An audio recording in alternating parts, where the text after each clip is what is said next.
État des lieux de la magistrature en République démocratique du Congo et faible représentativité de la femme à la tête des différentes juridictions. Le débat au féminin ce samedi 13h30 après les infos reçoit Marie-Lydie Makelele, juge au tribunal de grande instance de Kinshasa-Gombe et présidente de l'association de jeunes magistrats du Congo. Le débat au féminin, c'est sur Top Congo FM. La magistrature en République démocratique du Congo, une question d'homme ou de système. Avec l'arrivée du nouveau régime à Kinshasa, sur fond des procès hyper médiatisés, certains estiment que les magistrats sont devenus des tout-puissants, des intouchables. Ils ont droit de vie et de mort sur la plupart des Congolais. Madame, messieurs, dans le cadre de votre émission Débat au féminin, nous faisons un état des lieux de la magistrature ici en République démocratique du Congo. Et pour ce faire, nous avons le plaisir de recevoir Marie-Lydie Makelele. Bonjour et bienvenue. Bonjour, merci. Alors, vous êtes juge au tribunal de paix de la Gombe. Non, je suis juge au tribunal de grande instance de la Gombe, mais également présidente de l'association de jeunes magistrats du Congo. Oui, effectivement. Avec vous, on va quand même essayer aussi d'aborder la problématique la problématique de la représentativité de la femme au sein de différentes juridictions que compte notre pays. Encore une fois, merci de nous rejoindre dans le cadre de cette émission Débat au féminin. Madame Marie-Lydie Makelele, parlez-nous un peu déjà de la JMCO. Merci. La JMCO, c'est l'Association des jeunes magistrats du Congo. Elle a plusieurs membres en son sein. Nous sommes à peu près à 300 ou au-delà parce qu'il y a des membres effectifs et il y a des membres sympathisants. Cette association est née du souci d'améliorer notre pratique professionnelle et nous avons comme devise le perfectionnement et le respect de la déontologie. L'Association des jeunes magistrats du Congo, la JMCO en sigle, a été créée au mois de janvier 2015. Donc, voilà ce que je peux dire en gros sur notre association. Association des jeunes, qu'est-ce que vous entendez par jeunes? Parce que, voilà, on dira que ça dans la tête, c'est de 77 ans, des 18, de 7 à 77 ans. D'autres diront, ben non, la jeunesse arrête carrément à 35 ans. Effectivement, je m'attendais à cette question parce que, bon, c'est vrai que même au sein des nôtres dans la magistrature, quand nous avions présenté l'association des jeunes magistrats, certains collègues se disaient, écoutez, je suis au-delà de 40 ans, nous sommes suffisamment vieux, nous ne pouvons pas nous dire jeunes, ainsi de suite. Mais l'association des jeunes magistrats, quand on parle de la jeunesse, on voit essentiellement l'âge physique, c'est vrai, mais surtout l'âge professionnel. Et en ce qui nous concerne, c'est beaucoup plus l'âge professionnel qui est mis en avant parce que il faut le reconnaître, pour la plupart des membres de notre association, nous sommes des magistrats récemment recrutés. Quand je dis récemment recrutés, donc les derniers recrues, la vague de recrutement de 2010-2011. Donc, c'est essentiellement composé des nouveaux arrivants au sein de la magistrature. On en parle 2010. Aujourd'hui, c'est 11 ans de carrière. C'est pas peu. Mais tant qu'il n'y aura pas d'autres recrutements et qu'il n'y aura pas d'autres jeunes à qui nous pourrons passer le relais, nous restons les plus jeunes à avoir accédé à la magistrature. Donc, nous parlons là de l'âge professionnel essentiellement. À votre avis, pourquoi ça prend autant de temps, 11 ans, quand on parle de la dernière vague? C'est toujours comme ça dans la magistrature? Il faut combien de temps pour opérer d'autres recrutements? Bon, déjà avant nous, ça avait fait plus de 10 ans, je crois, entre 10 et 12 ans pratiquement. C'est un principe, c'est comme ça ou non. C'est une sorte de défaillance de notre système? Bon, je ne parlerai pas de défaillance, mais je dirais que très souvent, quand il y a un besoin, le besoin aujourd'hui, c'est vrai qu'il se fait ressentir, mais il y a aussi l'aspect financier et tout le reste. Quand vous recrutez, il faut beaucoup pour recruter, il faut organiser le concours, ainsi de suite. Ça demande beaucoup de moyens.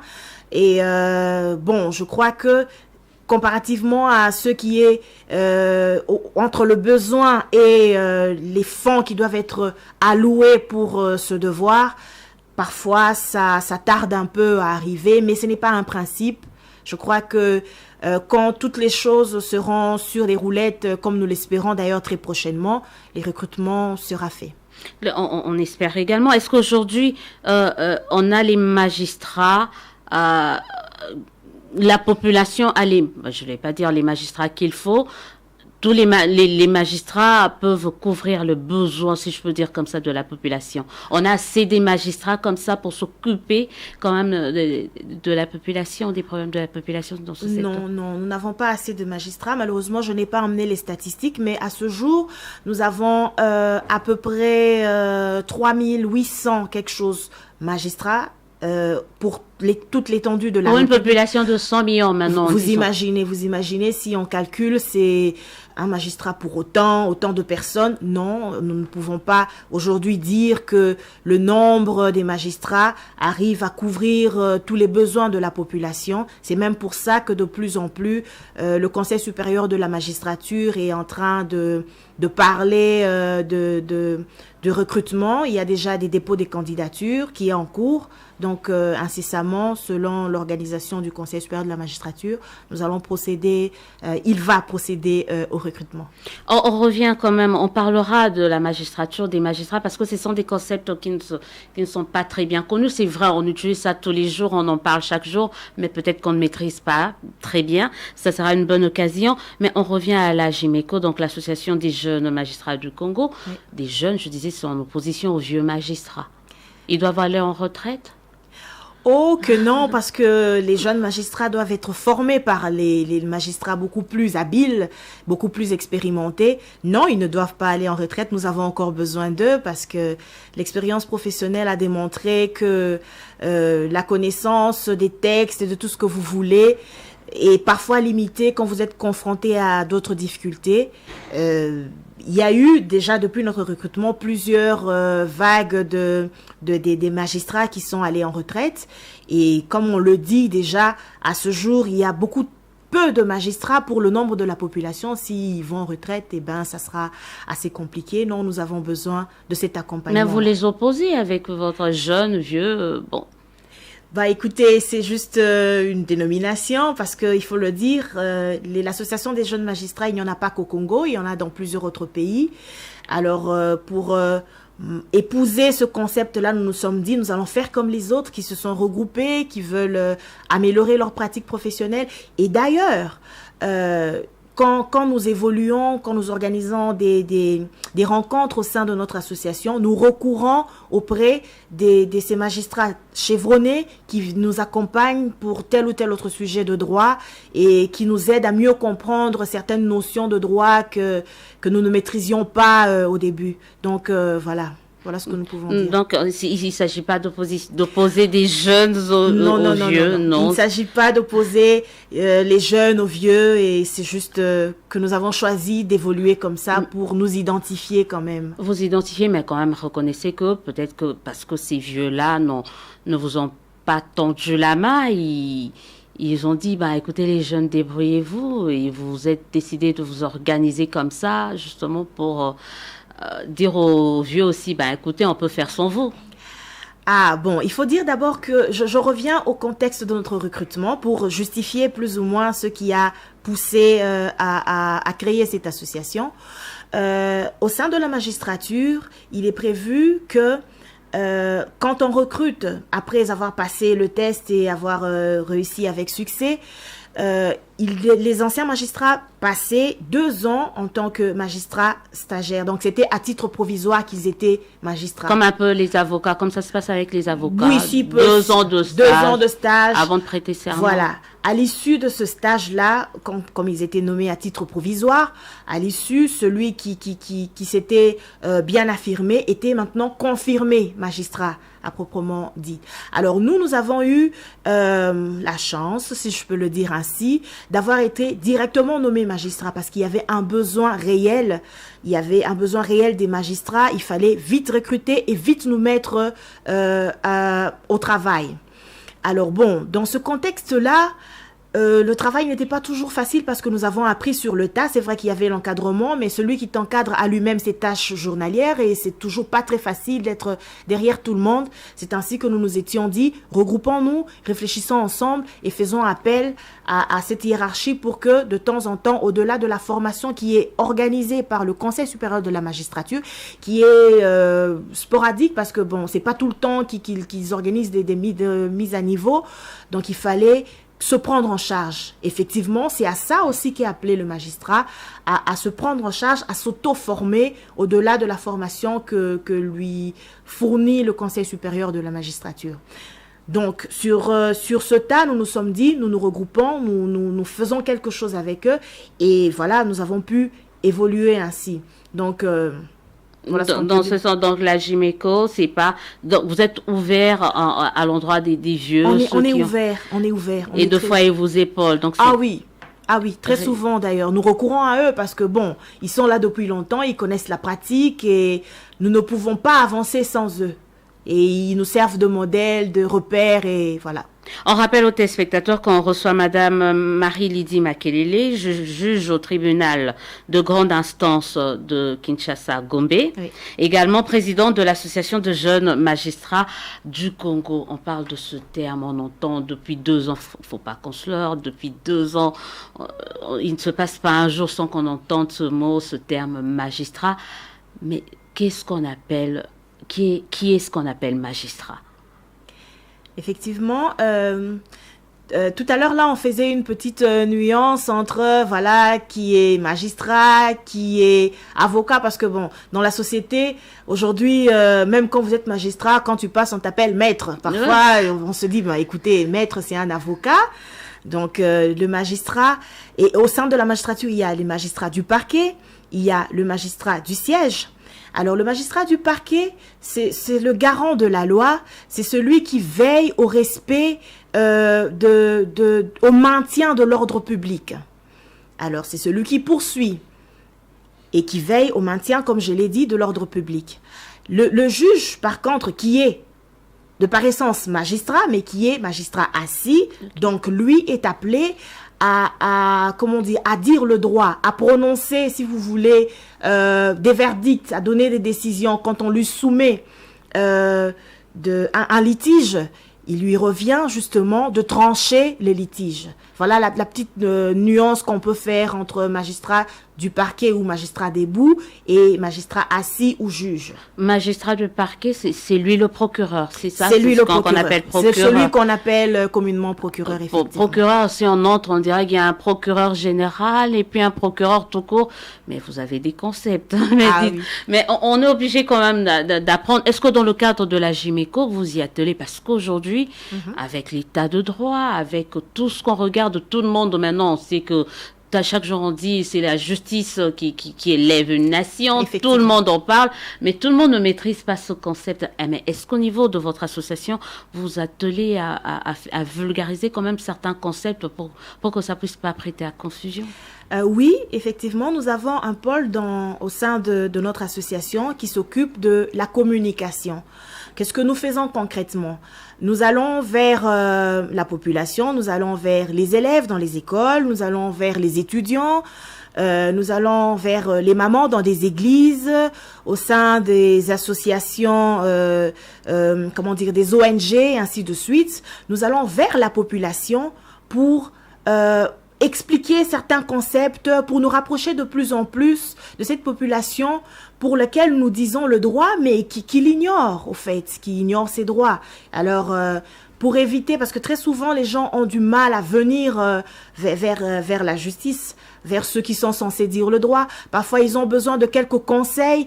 Les surtout frais d'argent. Oui, les frais de se payer un avocat, c'est pas toujours... La justice coûte cher dans ce pays. La justice est gratuite, madame. À l'école, oui, quand on nous apprend à l'école, oui, c'est ce qu'on nous dit. La justice est gratuite. Mais en pratique... Vraiment, la justice est gratuite, mais comme je le disais justement, parfois ils ont juste besoin d'un conseil, d'une orientation pour dénouer certains litiges qu'ils peuvent résoudre facilement, mais ils n'ont pas l'expertise qu'il faut, ils n'ont pas les moyens de se payer cette expertise. Alors nous allons vers eux pour nous rapprocher de plus en plus de la population, banaliser ces choses qui ont été longtemps mystifiées et leur donner les ABC justement du droit, s'il faut le dire ainsi. À l'état actuel, au regard de la situation actuelle où tout le monde parle de l'état de droit, est-ce qu'aujourd'hui on peut dire que notre magistrature ou notre système judiciaire est en mesure d'être à la hauteur c'est pas un slogan, mais de cette vision chère au chef de l'État? Ah oui, je peux le dire sans crainte. C'est vrai que les difficultés, il y en a toujours, mais au-delà de ce qu'on peut dire sur le fait que voilà, les magistrats aujourd'hui, ils ont beaucoup plus de valeur, ils ont l'impression d'être peut-être intouchables. Non, vous l'êtes quand même. Vous pouvez arrêter un député sans crainte, voilà. En tout cas, je peux le dire sans crainte que cet état de droit, tant prôné par le chef de l'État, est déjà en train de prendre de plus en plus de l'espace dans le secteur judiciaire, parce qu'aujourd'hui la politique des intouchables est déjà révolue, donc voilà, on peut espérer en tout cas arriver à ce qui est déjà lancé, parce qu'on dit la force d'avancer doit venir d'en haut, l'impulsion doit toujours venir d'en haut, et l'impulsion est déjà donnée, donc les compétences sont là au sein de la magistrature, et rien n'empêche qu'aujourd'hui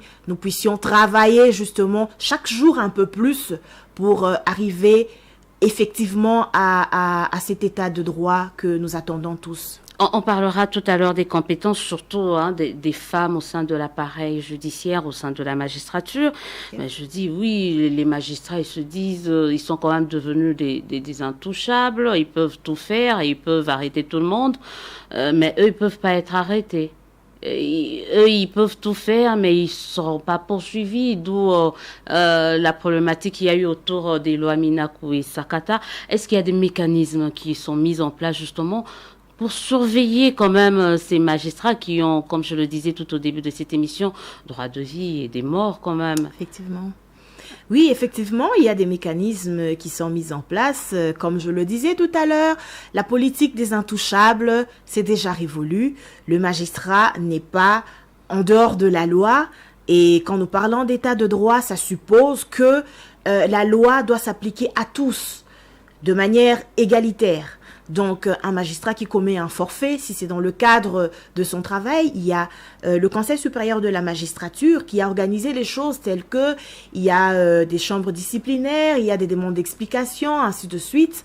Et quand il y a une infraction, le magistrat n'est pas un super-homme. Il peut être poursuivi. Donc, mais vous couvrez quand même.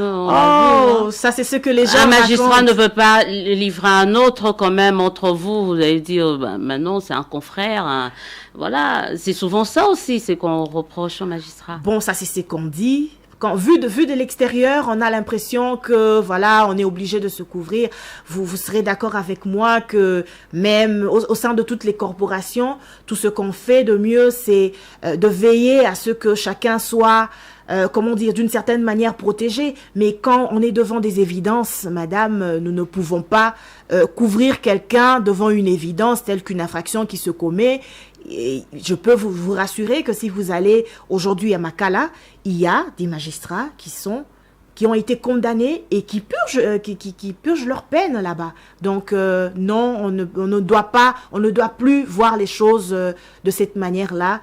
Essayons d'évoluer avec cette nouvelle pensée de l'état de droit. La politique des intouchables n'existe plus. C'est vraiment révolu. Mais la politisation de la magistrature, ça existe quand même. Il y a cette influence, cette main noire ou main mise des politiques sur les magistrats que vous êtes? Oh, ça encore, ce sont des préjugés. Parce que bon, voilà, on en parlait d'ailleurs dernièrement avec notre président, le président du tribunal de grande instance de la Gombe. Il dit parfois quand il y a des affaires qui arrivent, vous avez l'impression, il y a toujours un courant de gens qui peuvent, pour pour amener les juges à aller dans un sens ou dans un autre, qui peuvent venir souffler en disant voilà, ce dossier-là, il faut faire attention. Mais ça marche. Il faut faire attention, le président de la République est derrière, le ministre tel est derrière. Mais en fin de compte, quand vous vérifiez, vous vous rendez compte que voilà, ça se passe pas toujours comme ça. Et comme je le disais, l'impulsion vient d'en haut. Je peux vous rassurer que cette pratique-là est de moins en moins visible au sein de la magistrature aujourd'hui, parce que le chef de l'État le dit, et chaque fois qu'il a l'occasion de le dire, que ce soit quand il s'adresse aux magistrats comme à la population, il tient à veiller au fait que le droit qui doit être dit en toute impartialité.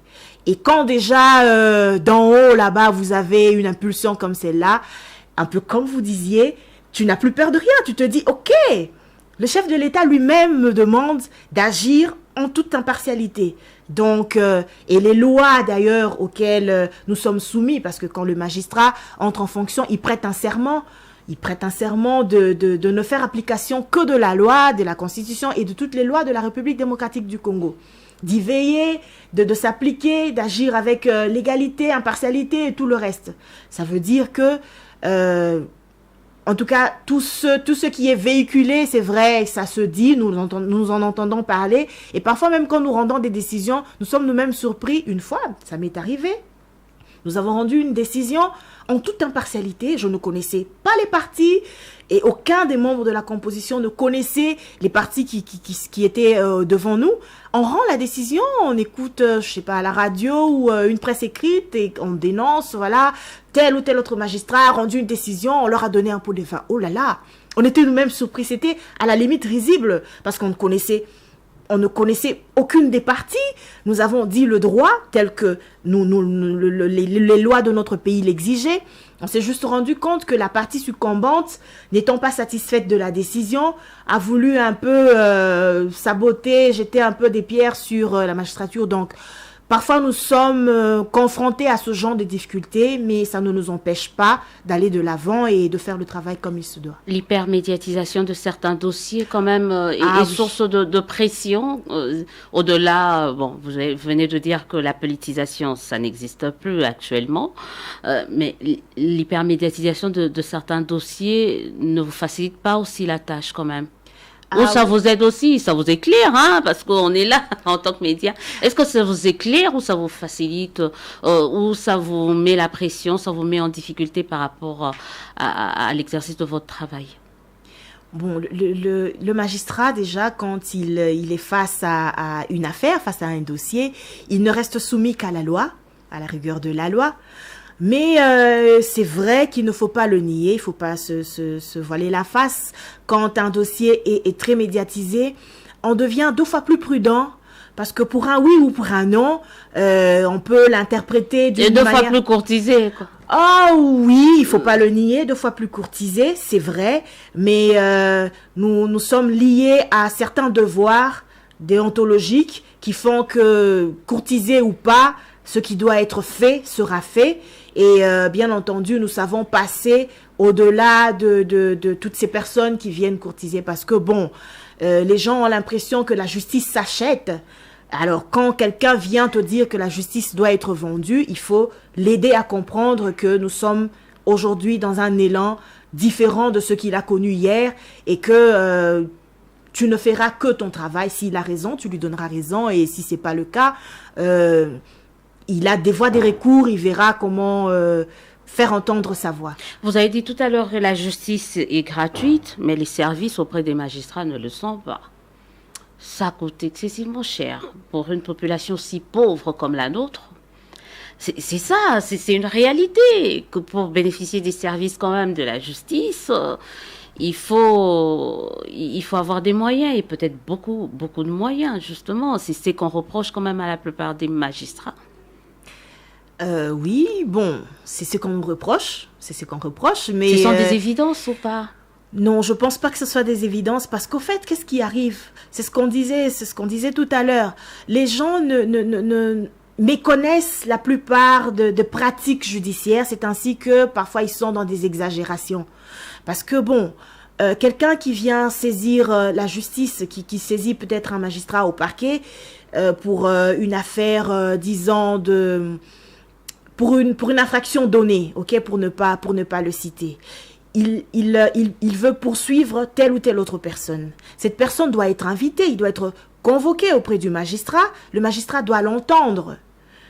Et parfois, il arrive que, on demande à l'huissier de descendre sur le terrain avec l'invitation, la convocation, ou quelle que soit la nature de l'acte qui permet à la personne de savoir qu'il est attendu devant l'officier du ministère public.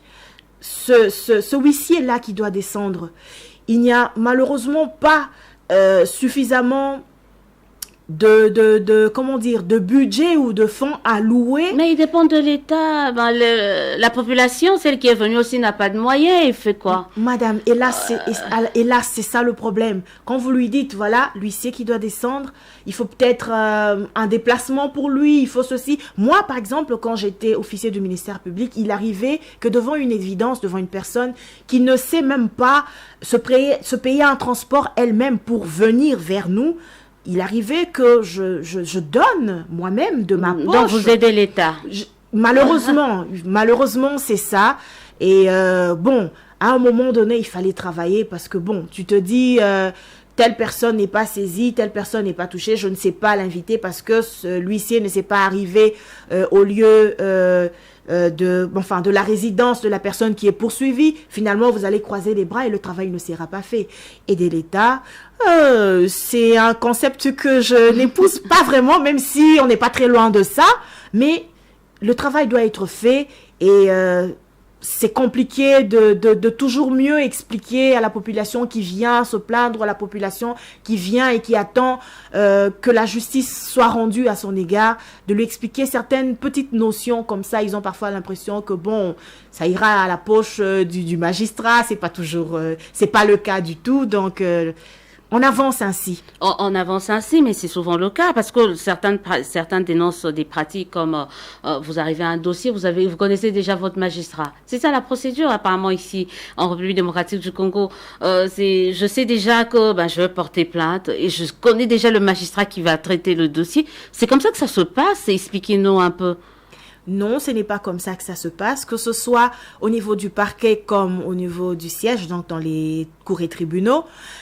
Quand il y a une plainte, par exemple, au parquet, vous déposez au secrétariat du chef d'office. Non, on dépose non, on connaît nos magistrats. Ah bon? On a des magistrats. Vous déposez? Magistrat tel, on sait déjà, viens avec mon dossier.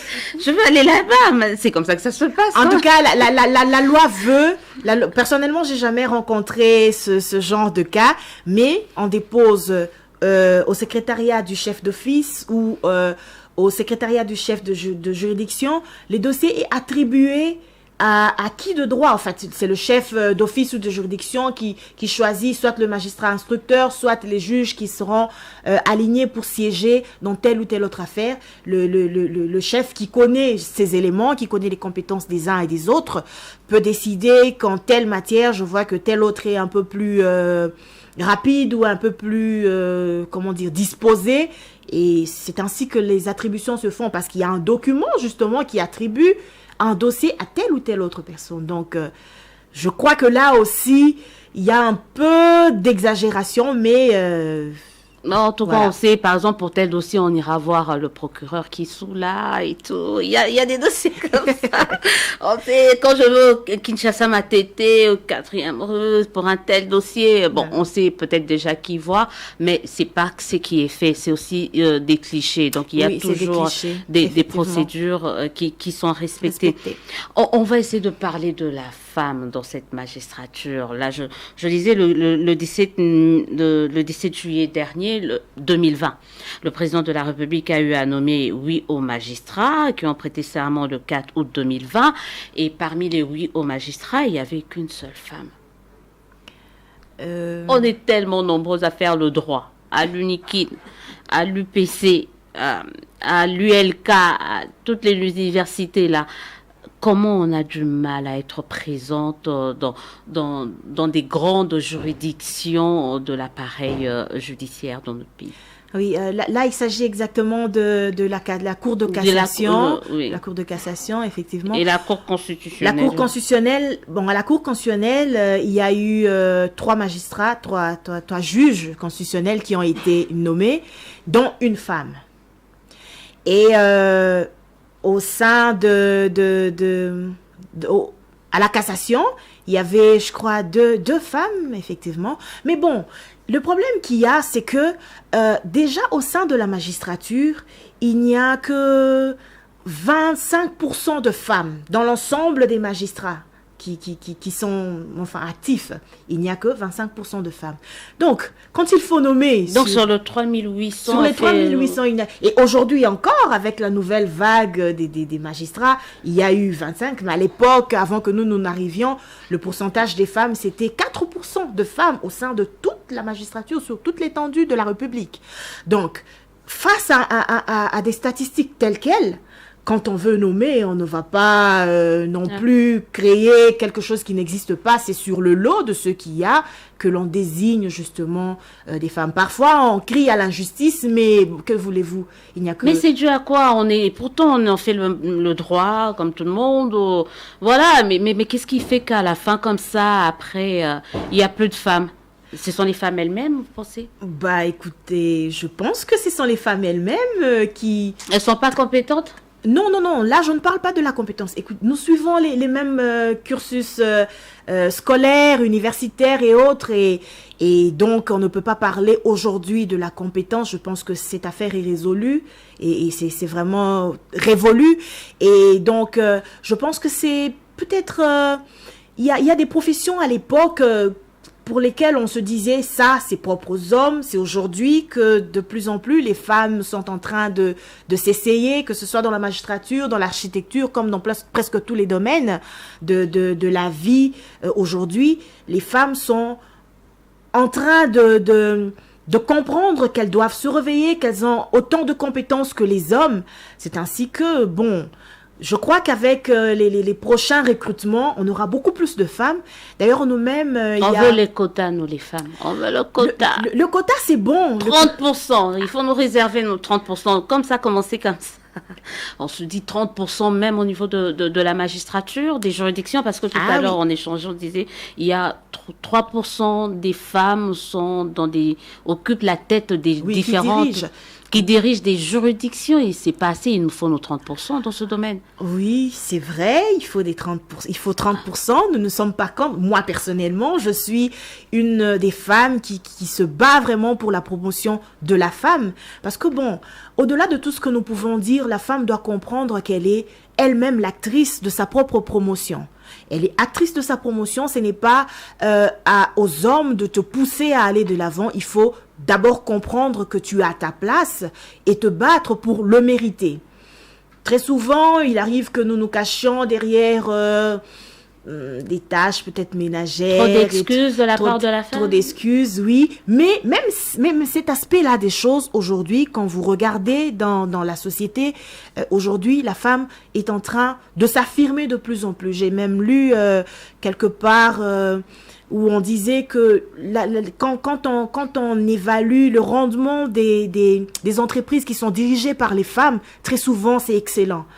Et vraiment, la femme comprend de plus en plus qu'elle a sa place, qu'elle a son mot à dire et qu'elle doit se battre pour se frayer un petit chemin. Mais il faut aussi dire, comme on le disait tout à l'heure, par rapport au recrutement, qu'est-ce qui fait qu'on recrute très peu de femmes et tout le reste. Déjà, la candidature, quand elle est lancée, très peu postulent. L'information peut-être ne circule pas, ou les femmes sont pas celles qui suivent trop les infos. Parfois elles reculent, très souvent nous reculons, mais c'est pour ça que j'aime et j'encourage la plupart de structures, des ONG, des associations des femmes qui luttent pour la promotion des droits des femmes. Aujourd'hui, il y en a de plus en plus. Elles descendent dans les milieux les plus défavorisés pour réveiller un peu la femme, pour lui dire écoute, tu as ta place, tu as ton mot à dire. Tu ne dois pas croiser les bras et te contenter du fait que, voilà, comme on a dit 30%, en amont, tu ne prends pas le temps de te préparer pour te donner les moyens de tes ambitions. Tu te dis, ok, quand on arrivera au moment du choix, on sera bien obligé de prendre une femme. Je serai là certainement quand on mettra la main sur moi. Mais ok, ça c'est une chose. Mais est-ce que en amont, tu te donnes les moyens de ces ambitions? Est-ce que tu te prépares? Est-ce que tu te forges? Non, on demande trop à la femme. Tout ça, là, on ne dit pas ça quand il s'agit de l'homme. Quand un homme vient, on dit oui, l'homme est là, on prend.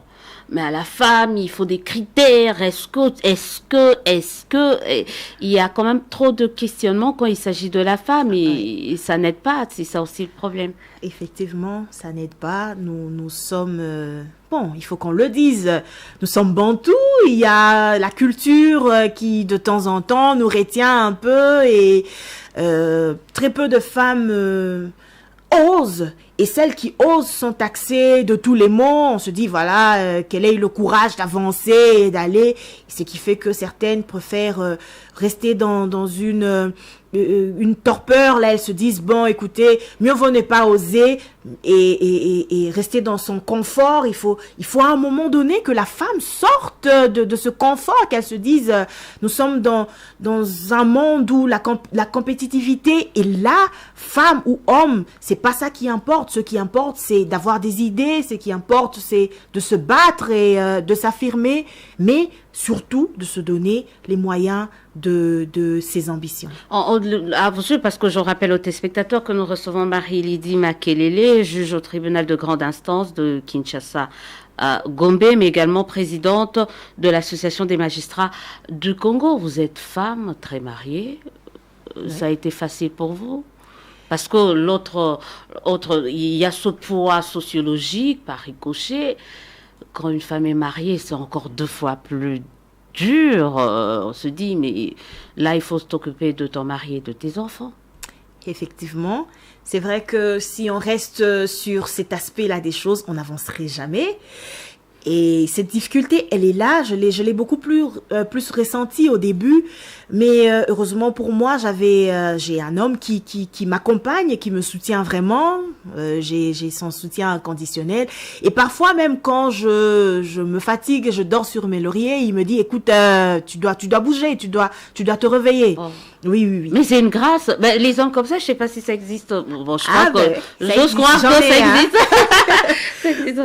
Donc effectivement, s'affirmer dans un milieu où il y a plus d'hommes, c'est pas toujours facile, mais il faut vraiment apprendre à poser le vrai problème, parce que bon, quand vous emmenez des idées et que les idées sont claires et que les idées sont bonnes, on vous accompagne très facilement.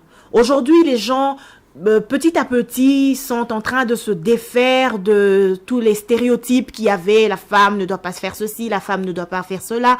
Quand tu amènes une idée et que cette idée est digne d'être accompagnée, moi, j'ai eu l'accompagnement de plusieurs hommes, de plusieurs magistrats. En plus, les hommes des lois, c'est pas toujours facile de les convaincre. Tu arrives là avec ton idée, tu dis, écoutez, créons une association, l'association des jeunes magistrats du Congo.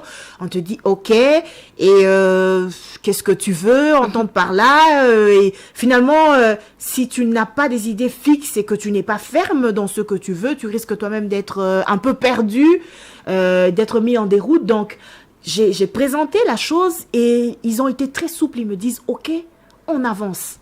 Et jusqu'aujourd'hui, c'est depuis 2015 que nous existons. Nous avançons, hommes ou femmes, déjà dans la magistrature, nous on aime le dire. Et c'est vrai d'ailleurs, magistrat, hommes et femmes, dans la magistrature, il n'y a pas de sexe. On est magistrat tout court. Donc, magistrat, tu l'es, tu as les mêmes droits, les mêmes devoirs. Et donc, on ne peut pas dire que parce que c'est une femme, elle ne peut pas être présidente de notre association. D'ailleurs, la plupart du soutien que j'ai reçu venait des hommes. Ce n'est qu'après que certaines femmes nous ont compris que, bon, l'idée, c'était pas de vouloir, s'affirmer en tant que femme ou avoir une place prépondérante. L'idée, c'était que nous devons marcher ensemble. Et quand quand une femme dirige ou quand une femme est appelée à marcher avec les autres, à coordonner, si je peux le dire, parce que diriger, oui, c'est vrai, mais c'est coordonner parce que c'est un travail d'équipe, nous travaillons tous ensemble. Il faut toujours comprendre qu'il y a des susceptibilités et que, bon, il faut joindre à la fois la fermeté à la douceur et mettre toujours un peu d'équilibre dans tout ce que nous faisons, mais ne pas abandonner les objectifs que nous poursuivons. Il y a un autre problème, peut-être, vous avez dit, il faut que la femme sorte de cette zone de confort, mais quand on parle, par exemple, de permutation, je ne sais pas, il y en a ici dans ce pays? Oui. Permuté, oui. Ok, il y en a. Quand on demande à une femme qui est à Kinshasa d'aller à Ngandajika, par exemple, il faut la permission, il faut l'accord de son mari. On ne peut pas permuter, je crois, dans la magistrature. Une femme doit être permutée dans le lieu de travail ou dans la ville où réside son mari. C'est un frein aussi. Ça bloque quand même l'évolution, l'émancipation de cette femme-là.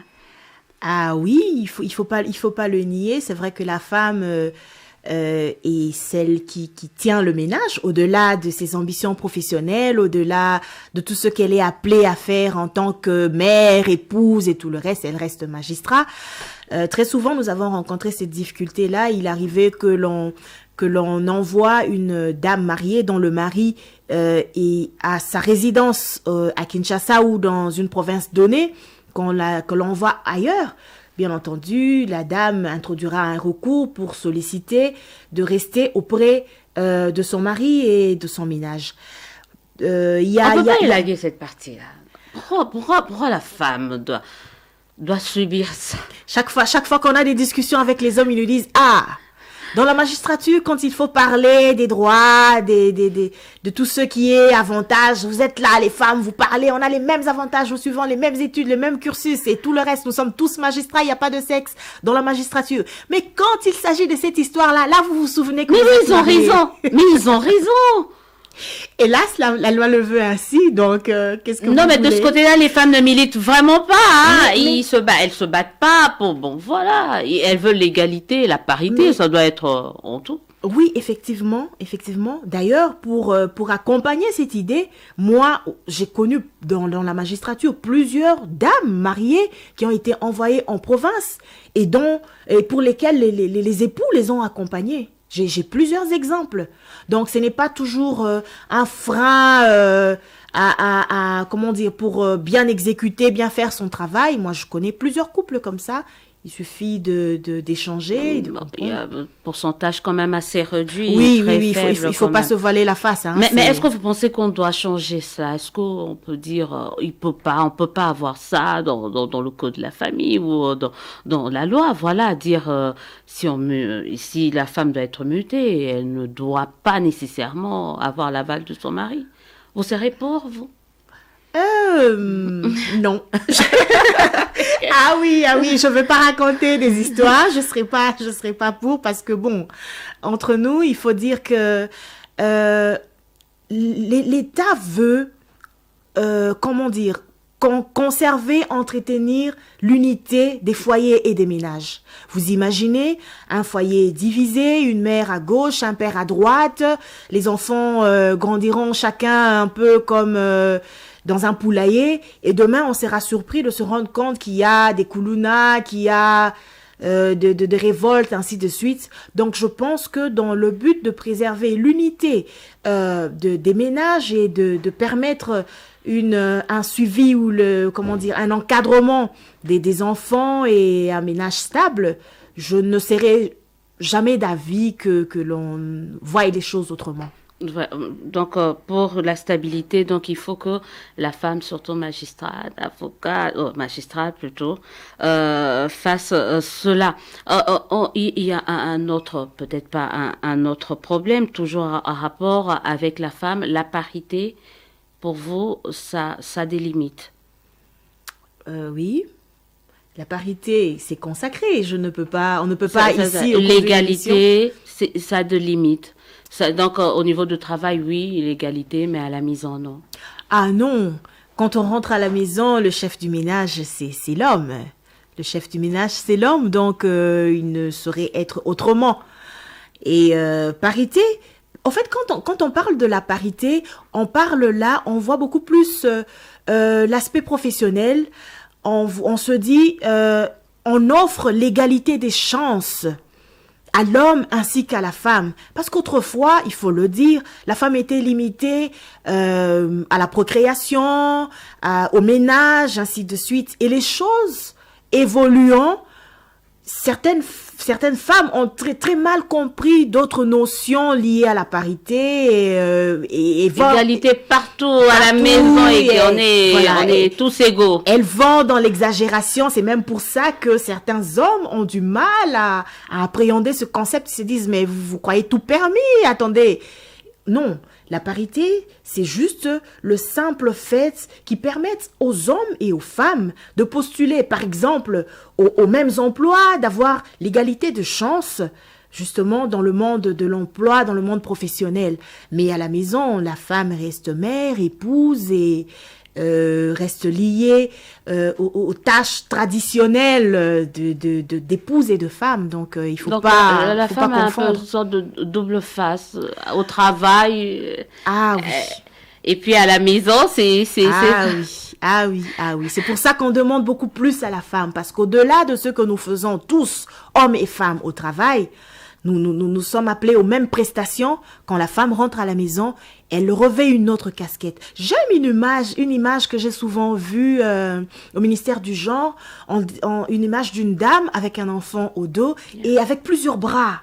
Ça, j'ai souvent aimé parce que la femme a cette capacité-là, quoique professionnellement, elle doit répondre à toutes les exigences, elle est multifonctionnelle au fait. Et ça, c'est un atout qu'il faut saisir et avancer avec.